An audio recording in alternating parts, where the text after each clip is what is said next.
এই সেই জায়গা যেখানে অনেক বড় বড় পোস্টার পড়েছিল সারা কলকাতা নয়, কলকাতার বাইরেরও অনেক রাজ্যে, যে এত বড় দুর্গা আর সেই এত বড় দুর্গা দেখতে এসে মানে 2016 সালে এক বিশাল কাণ্ড।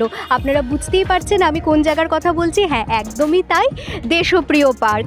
দেশপ্রিয় পার্কের যে এত বড় প্রচার হয়েছিল যে এত বড় দুর্গা বলে সবাই একটা মানে রব পড়ে গেছিলো, এবং সেই থেকে একটা দেশপ্রিয় পার্কের যে নাম বা যশ আপনারা বলতেই পারেন, সেই থেকে কিন্তু দেশপ্রিয় পার্কের দুর্গাপুজো একটা কিন্তু ঐতিহ্য বহন করে আসছে। আর এবারও আমরা দেখতে পাচ্ছি একদম জোর কদমে প্রস্তুতি শুরু হয়ে গেছে।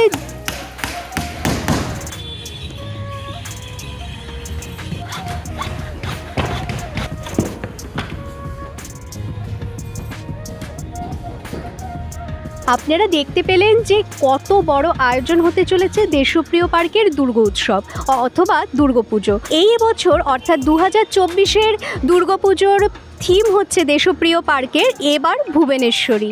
দক্ষিণ কলকাতার একটি বিখ্যাত পুজো হচ্ছে কিন্তু দেশপ্রিয় পার্কের দুর্গাপুজো। এবার আপনারা ভাবছেন এই দেশপ্রিয় পার্ক কীভাবে আসবেন? আপনারা যদি রাসবিহারীতে মেট্রো করে নামেন, অর্থাৎ কালীঘাট মেট্রো অথবা Jatin Das park metro station যদি নামেন, সেখান থেকে কিন্তু আপনারা দেশপ্রিয় পার্ক আসার জন্য কিন্তু সরাসরি অটো অথবা বাস সার্ভিস রয়েছে, সেইভাবেও আসতে পারেন।